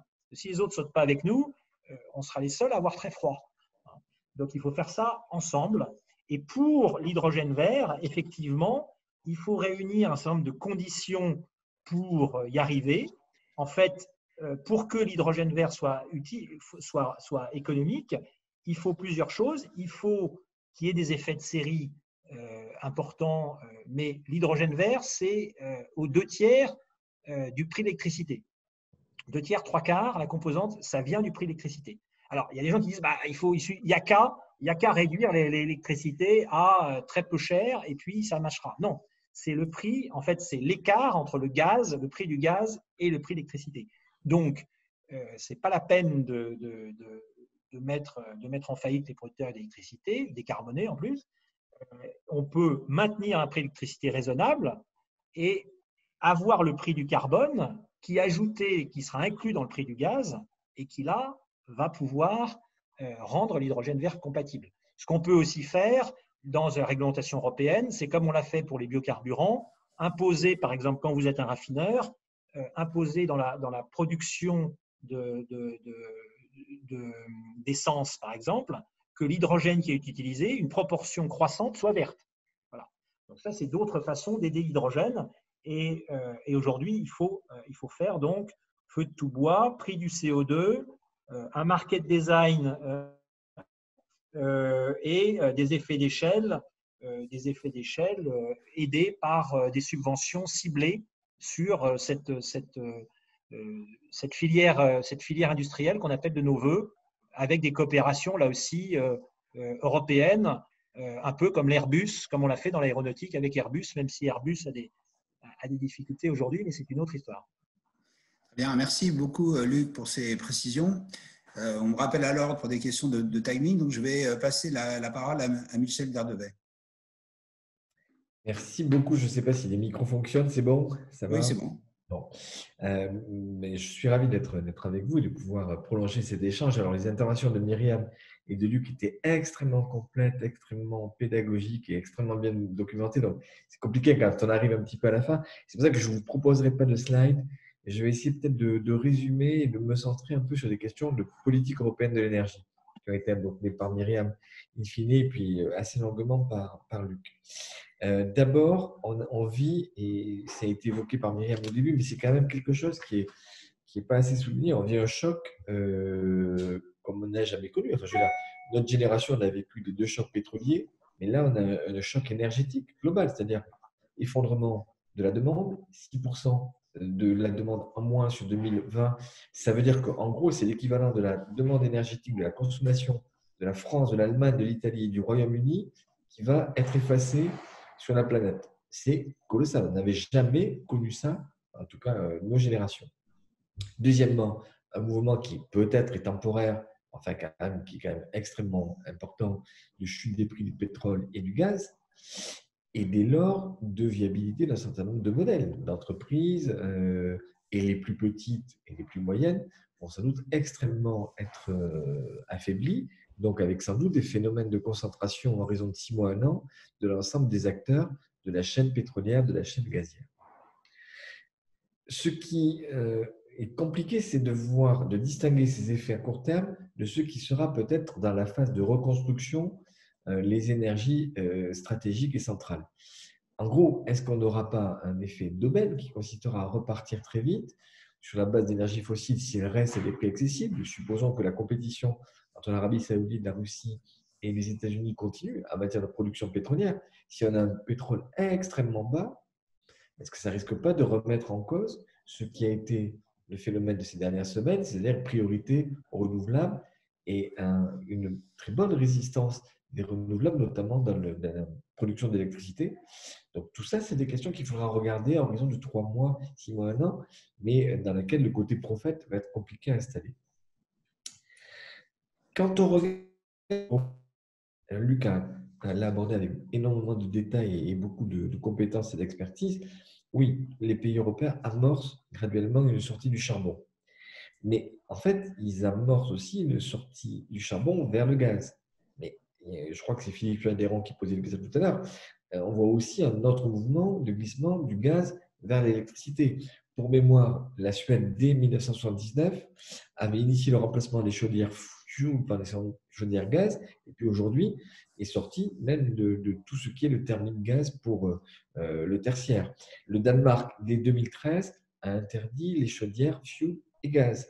Les Pays-Bas, plus récemment, ce qui a surpris complètement les observateurs, sont sortis complètement du gaz en interdisant le raccordement de tous les bâtiments neufs au gaz à partir du 1er janvier 2020. Donc, ça veut dire qu'on a un mouvement massif d'électrification de l'Europe, et avec dès lors un sujet important, c'est quel type d'électricité. Comme Luc le souligne fort justement, si on a une façade de discours en Allemagne extrêmement ENR, mais une réalité fossile émettrice de CO2, avec une courbe des émissions de CO2 qui explose, tout ça n'est guère cohérent. Donc, je rejoins complètement Luc Poyer sur le fait qu'il faut un prix du CO2. Christian Gaulier, qui est un grand économiste qui préside la Toulouse School of Economics, dit que pour avoir un seuil représentatif et incitatif, il faudrait être sur 50 € la tonne de CO2 assez rapidement pour avoir une sorte de dynamique et d'impulsion dans ce côté-là. Mais Franck Bruno, tout à l'heure dans l'échange, disait qu'on voit bien que ça ne va pas suffire. Même si on a un outil prix, il faudra aussi s'appuyer sur toute l'électricité décarbonée. Et donc, ça veut dire ne pas faire la croix, sans doute, sur le nucléaire dans les pays où il y a un consensus pour que la production nucléaire puisse continuer. C'est plus donc un mariage nucléaire plus ENR qui sera sans doute une des composantes de la solution de même, mais en plus avec de l'efficacité. Myriam, tu citais tout à l'heure Fatih Birol, il y a eu cette phrase récente, il faut accélérer la transition énergétique dans le monde en mobilisant à la fois l'efficacité énergétique, Myriam t'en parlait tout à l'heure, les énergies renouvelables, le vecteur électrique et l'hydrogène. Comme quoi, on se demande si Fatih Birol n'était pas l'invité caché de cet échange de E5T. Alors, si on revient sur cette idée d'Europe décarbonée à l'horizon 2050, alors on a quand même un défi qui est un défi économique. Je ne sais pas si vous avez ce chiffre en tête, mais l'Europe reste à 52-53% aujourd'hui, dépendante d'énergies fossiles importées principalement. Comme on disait en 1974, on n'a pas de pétrole en Europe, très peu, on a de moins en moins de gaz et on a sans doute beaucoup d'idées. Tout ça, ça veut dire qu'on a une charge sur la balance économique de l'Union qui est à peu près de 1 milliard d'euros par jour d'achat d'énergie fossile. Ça, c'était à l'époque où le pétrole était assez haut et le gaz et tout. Bon, même si c'est moins, on voit bien que des solutions décarbonées à l'échelle européenne sont des solutions pour l'économie européenne extrêmement performantes. Alors, il y a un sujet que vous n'avez pas abordé pour rester un petit peu dans l'épure de temps. J'aimerais moi me concentrer là-dessus puisque c'est un petit peu mon domaine dans lequel j'ai écrit quelques livres ou quelques articles, y compris récemment, c'est le domaine des infrastructures. On l'oublie trop souvent, hein. C'est-à-dire que quand on parle énergie, on parle souvent de la production, on parle de la consommation, et au milieu, on imagine que tout est biblique et fonctionne sans réseau, sans interconnexion, sans connexion, sans toute une série de technologies. Et pourtant, c'est là où une partie de l'histoire se passe et va se passer. Les gestionnaires de réseaux de transport et de distribution, là, à la faveur de la crise du Covid, ils ont été soumis à des challenges. C'est la diminution subie de la consommation, moins 20% en France, a amené à avoir des renouvelables qui est délivrés très rapidement sur le réseau de distribution et de transport, mais avec des phénomènes d'échange et des phénomènes techniques, maintien de la fréquence, maintien de la tension, qui ont mobilisé à fond les équipes, et pas qu'en France. L'Allemagne, qui a passé la barre de 50% de renouvelables en janvier 2020, s'est retrouvée avec des situations où elle s'est appuyée à fond sur les fameuses interconnexions que Luc évoquait, avec des échanges toutes les semaines de l'ordre de 10 gigawatts aux frontières électriques de ce pays. Les Anglais, très récemment, ont évité un accident électrique majeur parce que justement, baisse de la consommation, mais en même temps, des renouvelables et donc nécessité d'équilibrer, de gérer l'équilibre offre-demande, mais dans des conditions qui n'avaient pas été envisagées. Ma génération, on a raisonné pendant des années sur aura-t-on assez de production pour passer l'hiver ou pour passer l'été. On voit bien que l'arrivée massive d'énergie renouvelable re-questionne le fonctionnement au-delà du simple ajustement de la production à la demande. On est sur des challenges que les smart grids embarquent à fond, mais qui sont véritablement des challenges qui doivent être intégrés au niveau européen. J'en fais de ce sujet un des sujets, une des propositions que je fais dans le rapport qui a été rendu public la semaine dernière par Sinopia, par un think tank, et que j'ai appelé les réseaux électriques vecteurs du nouveau modèle européen décarboné. Première proposition, c'est effectivement mettre en place une plus grande coordination entre Européens. Pour mémoire, le 4 novembre 2006, il y avait eu en Allemagne un incident majeur qui a amené les gestionnaires de réseau de transport européens à créer en 2009 un centre de pilotage du réseau européen qui s'appelle Coreso, qui est à Bruxelles et qui anticipe notamment tous ces flux de renouvelables sur les grands réseaux européens pour éviter qu'il y ait ici ou là des problématiques d'équilibre offre-demande dans tel pays. Tout ça, ça devra sans doute être prolongé, monitoré, et ça supposera bien sûr des investissements. Je propose toujours dans ce rapport, on parle, vous savez, ces derniers jours au plan économique, des corona bonds. Moi, je n'aime pas le terme corona bonds. Le coronavirus est une telle abomination que lui faire l'honneur d'appeler des obligations de son nom me semble complètement injustifié. Mais par contre, on pourrait envisager des networks bonds, c'est-à-dire des obligations réseau qui mobilisent l'épargne privée de Mme Michu, le bas de laine des Européens, pour aller vers les infrastructures. Et pourquoi ça peut marcher? C'est parce que les infrastructures, les réseaux, représentent une rémunération relativement récurrente. Il y a des tarifs pris par les régulateurs au plan national, 5-6% de rentabilité. Et donc ça peut être quelque part un élément de la relance qui n'obérerait pas le budget des États, qui n'obérerait pas les financements des entreprises qui vont être elles-mêmes les grands opérateurs énergétiques dans des situations compliquées, complexes à gérer au plan de leurs finances. Et donc, je veux dire, on pourrait avoir très, très rapidement un dispositif. Pour mémoire, quand il y a eu les grandes crises aux États-Unis après-guerre, les Américains ont créé une structure qui s'appelle la Tennessee Valley Authority, qui a été inventée de toutes pièces pour répondre à la nécessité de reconstruire, de repartir au plan économique.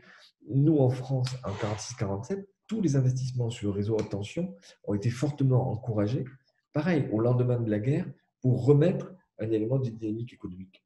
Au plan européen, la complexité qui va arriver avec la part accrue de renouvelables qui va dans le sens d'une Europe décarbonée à 2050 suppose sur les réseaux un pas majeur en termes d'investissement.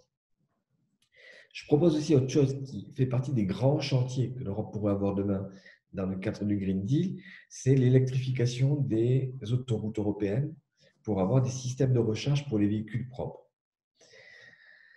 C'est une proposition que j'avais commencé à esquisser en 2015 dans le rapport que j'avais remis au président de la République. Ça reste d'actualité. On a la nécessité aujourd'hui de développer la mobilité hybride, la mobilité durable, alors qu'elle soit électrique, hydrogène ou autre, enfin, peu importe le type de mobilité durable. Mais par contre, ça suppose d'avoir des systèmes de recharge et de relais partout en Europe. Si on a envie de faire rêver les Européens sur un projet dimensionnant, c'est un des projets qui peut fonctionner, qui n'est pas très onéreux. À l'époque, j'avais fait un chiffrage, 450 millions d'euros pour 80 km pour les véhicules électriques. Ce n'est pas un projet colossal, notamment quand on le compare au prix des interconnexions ou de grands chantiers de ce type. Et par contre, ça aurait du sens et ça supposerait sans doute un portage politique. Il y a un autre grand chantier aussi qu'il faut qu'on embarque, et y compris dans cette réflexion un peu prospective que 5T favorise, c'est les questions de cybersécurité.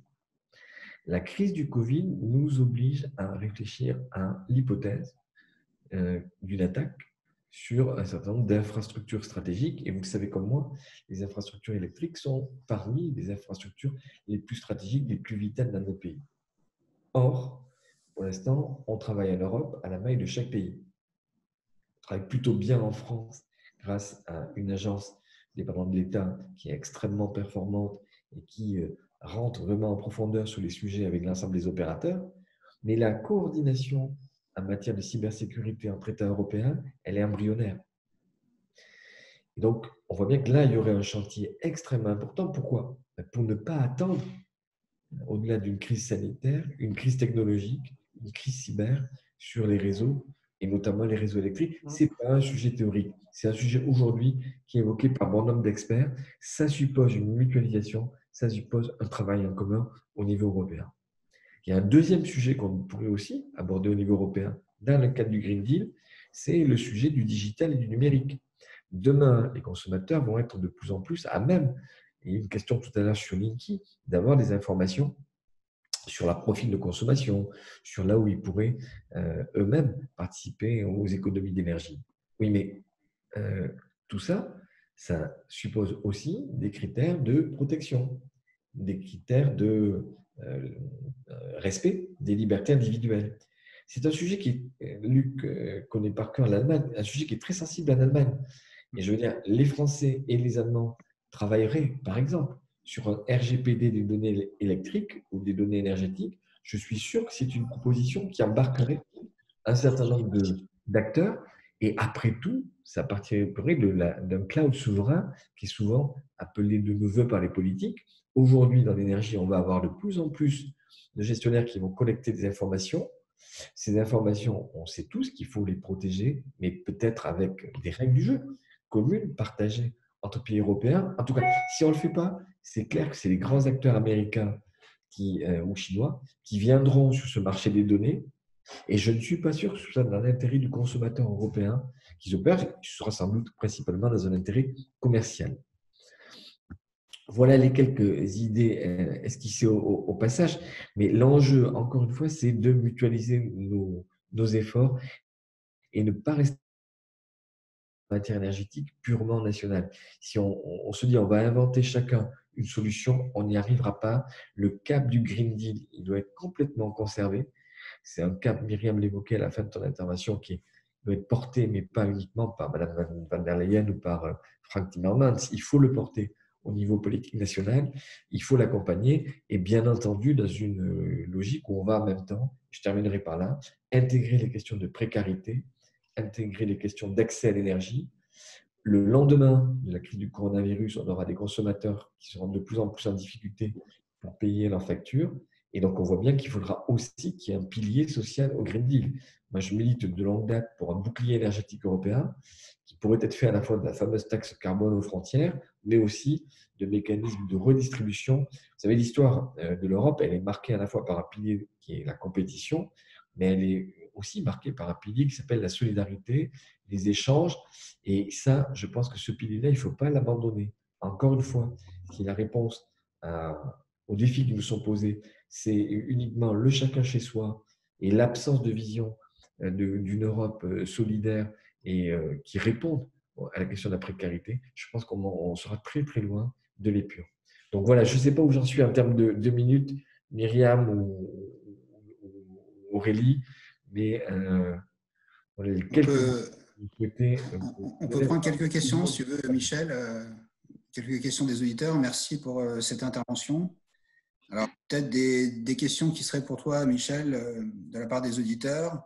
Alors, j'ai vu des questions précédemment où je vais peut-être répondre parce que j'ai vu quelques questions qui étaient apparues au fil de l'eau. Oui, si tu veux, oui. Donc, je vais peut-être prendre… D'abord, Virginie qui a posé la question sur les investissements. Oui, les réseaux, ça fait partie des investissements qui accélèrent la transition énergétique. Donc, c'est très clair qu'on va dans ce sens-là, dans ce que j'ai évoqué tout à l'heure. Oui, alors le problème, c'est que nous n'avons plus d'argent. Les sociétés produisant des énergies fossiles ont investi énormément en sociétés d'énergie et se retrouvent maintenant un peu démunies. Alors oui, ça c'est Christelle Capitaine qui posait la question. Elle a raison. On est souvent sur un discours schizophrène. Vous avez vu que ONG, il y a 2 jours, ont réagi parce que de grands établissements bancaires français continuent encore à investir dans les énergies fossiles. C'est vrai sur beaucoup de domaines. Et la bascule ne peut passer. On revient au sujet de tout à l'heure qui apparaît comme un leitmotiv, qu'à travers le moment où il y aura un indicateur carbone, européen sans doute, mais on peut rêver mondial, qui puisse à partir de là amener l'ensemble des fonds, qu'ils soient publics ou privés, à s'orienter vers des énergies décarbonées. Les STEP, pour tout le monde, les STEP, c'est les stations de pompage. Ben oui, là où on peut installer, alors le problème des stations de pompage, c'est que ça prend de la place. Et parfois, dans les vallées, il y a un peu d'attention, juste aux questions environnementales. Mais là où il y a de l'espace et là où il y a de la possibilité technologique, bien sûr que le pompage, qui amène à pomper de l'eau quand l'électricité a des prix attractifs et à la faire descendre quand il y a des besoins concernant le réseau ou quand le prix est intéressant, c'est une technologie utile. Pour mémoire, quand il y a eu le grand accident européen du 4 novembre 2006 que j'évoquais, c'est grâce aux turbines de pompage françaises que la fréquence à 50 Hz a pu être rétablie sur le réseau européen. Donc oui, c'est un levier tout à fait important qu'il faut tout à fait conserver. Alors, est-ce qu'il y a d'autres questions? Peut-être des questions qui s'adressaient à vous trois. Une question, dans le contexte actuel de déconfinement, quels sont les freins à la réussite d'un vrai Green Deal? Et la deuxième question, c'est quelles sont les 3 priorités en matière de politique pour une Europe sobre en carbone? Donc, quels sont les freins au Green Deal? Sur la première question, ce n'est pas des freins techniques ou économiques, c'est des freins politiques et de représentation. C'est le fait que dans nos têtes, on se confine dans l'idée que les réponses énergétiques sont nationales ou locales. Voilà. Donc pour moi, le principal sujet, c'est encore une fois la conviction qu'on peut avoir que pour faire taille critique vis-à-vis des grands opérateurs que sont les États-Unis ou la Chine, l'Europe, elle doit avoir une politique, enfin une vision énergétique. Alors, elle est différente. Cette vision énergétique, Luc rappelait tout à l'heure, la Pologne, d'autres pays n'ont pas tout à fait symétriquement la position de la France. Mais se mettre d'accord sur un certain nombre de chantiers communs, c'est prioritaire. Myriam, tu veux réagir par rapport à ces questions quelles sont les priorités pour réussir le Green Deal? Oui, je rejoins le propos de Michel. C'était un peu à l'idée que j'évoquais tout à l'heure. On a beaucoup parlé d'Energy Union. Ça m'a beaucoup amusé pendant plus de 20 ans parce qu'on a une Europe de l'énergie balkanisée. Les Polonais font leur choix de charbon. On voit que la République tchèque, la Pologne sont aujourd'hui en train de soutenir le charbon. On voit que l'Allemagne a décidé unilatéralement de sortir du nucléaire. On voit que la France est surnucléarisée avec un débat. Je regardais les questions. Dès qu'on fait un débat sur l'énergie en France, c'est les pro-nucléaires qui s'affrontent aux anti-nucléaires, alors que le sujet n'est même plus là. Le sujet, c'est est-ce que, n'ayant pas aujourd'hui d'énergie la meilleure au monde, sans défaut, eh ben, on est obligé de penser à un mix énergétique large. Et le problème de la France, historiquement maintenant, ça devient finalement un désavantage, c'est que 75% de notre électricité est produite avec du nucléaire. Et donc, c'est un peu l'arbre qui cache la forêt parce que ça, évidemment, ça ferme les portes à toute autre forme d'expérimentation ou développement des énergies renouvelables. Donc, mon propos est de dire aujourd'hui, il faut constater l'échec de l'Energy Union et peut-être mobiliser des forces politiques pour créer une Europe de l'énergie, de l'efficacité énergétique, de l'environnement et des territoires. Hein. Je reprends le sigle de 5T parce que c'est une idée en tête. Je crois que ce serait une vision forte dont on manque foncièrement en Europe. Est-ce que le Green Deal portera ça de façon suffisamment forte? Je ne sais pas. Ce que je sais, c'est que on a une fracture entre un monde politique aujourd'hui et des actions d'entreprise qu'il va falloir faire converger. Je voyais une des questions où on me disait oui, mais pourquoi, enfin je la prenais pour moi parce qu'on me disait oui, mais finalement pourquoi on a mis l'ANA avec sa prime rénov et on l'a finalement pas confié à des gens qui sont là, des délégataires, des gens qui connaissent très très bien le mécanisme de certificat d'économie d'énergie qui existe depuis 2006, qui fonctionne extrêmement bien. D'un côté, on a un outil privé, de l'autre, on a un outil public, et on a des antagonismes.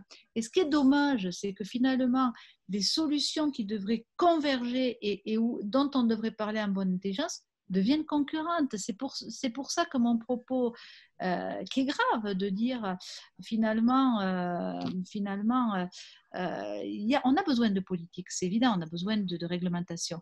Mais quand ça va au-delà et que l'articulation entre le public et le privé était une articulation qui est trop étroite, imbriquée, emberlificotée, qu'on n'a pas une articulation fluide, on se retrouve finalement dans des approches contre-productives. Est-ce qu'on pourra le régler? J'espère. Est-ce que chacun d'entre nous a le pouvoir à nouveau de changer les choses? Je crois qu'on est à l'heure du digital, que le digital, c'est le constat de ce pouvoir qui a été transféré au client et qu'il faut l'utiliser. Et moi, je rejoins Luc, on a parlé 1000 fois de la taxe carbone, 1000 fois du prix du carbone. Bien sûr, il faut continuer à pousser ça avec des effets paradoxaux qu'il a cités, mais à un moment, est-ce que vous, qui nous écoutez, Luc, Michel, Frédéric, vous êtes jamais dit, tiens, moi, j'aimerais bien devenir carbone neutral dans ma vie, voilà, je considère, j'ai envie de calculer de combien est mon empreinte CO2 et je décide d'investir là-dedans. Est-ce que c'est possible? Pendant longtemps, on nous a vendu les arbres en Afrique. Oui, très bien. Est-ce qu'ils sont plantés, ces arbres? À quel endroit? Est-ce que le fait qu'ils soient plantés, s'ils le sont, je peux les voir? Est-ce que ça compense la déforestation? J'en sais rien. Donc, au bout d'un moment, je pense qu'on doit donner aux gens des réponses concrètes avec des vraies possibilités et qui doivent être connues. Est-ce qu'on parle de ces sujets suffisamment? Non. Donc, voilà, j'ai peur qu'effectivement, ces fractures entre des élites avec des cerveaux très, très bien construits et ces consommateurs qui ont du pouvoir, on ait besoin de les rapprocher, de rapprocher ces faiseurs d'Europe. Ce qui est clair, c'est que quand on parle d'Europe, on parle aussi d'effets d'échelle, d'économie d'échelle, et que je crois qu'il est temps d'avoir des marchés qui sont plus des marchés passoires où on crée des emplois locaux. Moi, je ne comprends pas pourquoi aujourd'hui on ne parle pas d'un marché européen de l'efficacité énergétique. Je ne comprends même pas. En France, c'est quelque chose qui existe depuis 2006. Et on me dit encore aujourd'hui, en 2020, « Ah oui, tu comprends, c'est nouveau. C'est compliqué, c'est nouveau. » Alors, je ne sais pas si être nouveau, c'est compliqué, mais on a beaucoup de freins comme ça, psychologiques, avec un manque de clarté ou des ambiguïtés volontairement ou involontairement entretenues, qui vont être, je pense, des vrais sujets sur lesquels mobiliser les personnes. Il y a un autre point qui m'inquiète beaucoup. On a réuni les 100 personnes donc, sur la Convention citoyenne. On sort de là, on me dit oui, il faut rendre obligatoire les rénovations. Mais vous vous rendez compte, moi, je déteste l'écologie punitive. Je pense qu'il faut arrêter d'infantiliser les gens, de les prendre pour des imbéciles. Et je pense qu'il faut aider chacun d'entre nous à prendre des décisions en connaissance de cause. Donc, c'est à l'inverse de ce que l'on voit. Donc, je pense qu'il faut expliquer les choses simplement et redonner le pouvoir aux citoyens. Donc, est-ce qu'on saura faire ça ? Je ne suis pas sûre, parce que quand on oblige, les gens prennent en grippe les lois, prennent en grippe les politiques et on fabrique des cercles vicieux. Donc, je pense qu'il faut rester mobilisé, plus mobilisé que ce que l'on imagine. Je pense qu'il faut rester en même temps attentif et lisser tous ces sujets qui souvent, encore aujourd'hui, sont vus comme il n'y a qu'à faucon et puis avec de l'argent, on règle tout. Ben non. Donc voilà.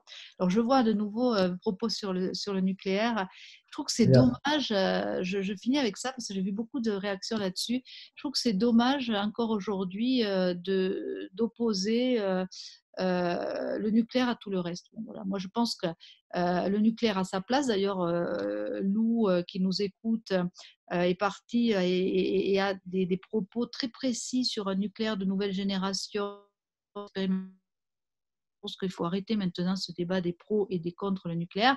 Je pense qu'il faut quand même comprendre que la France est le pays où, à cause ou grâce, comme vous voulez, mais à cause d'un nucléaire qui est surreprésenté dans le mix énergétique, on n'a pas la possibilité d'expérimenter d'autres énergies. Pour mettre de l'éolien en France en offshore, c'est 9 ans à 11 ans de permitting, ce qui est largement supérieur à tout autre pays. Donc, vous voyez, on a beaucoup de choses à régler, mais à la fin, à cœur vaillant, rien d'impossible. Et je crois que la relance économique est tellement importante que finalement, petit à petit, on réglera des choses. D'ailleurs, on est plus de 100 sur cette conférence. Il y a des milliers de choses à faire. Donc, heureusement qu'il y a des gens mobilisés sur ces sujets. Luc, tu veux apporter un point de conclusion ?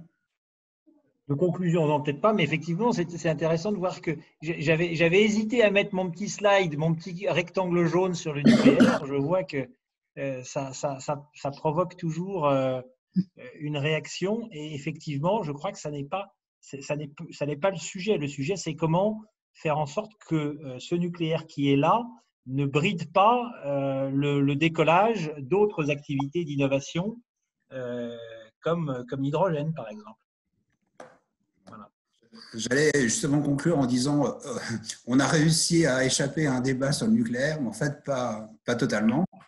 Donc, je tenais à remercier tout le monde et à rappeler finalement le succès de ce webinaire, hein, puisque nous avons 300 d'inscriptions. On a dû bloquer les inscriptions du fait de questions techniques. Et je crois que vous pouvez compter sur nous pour renouveler à l'avenir cette expérience. Je vais peut-être passer la parole à Cindy et à la régie qui a peut-être un message à faire passer. Voilà.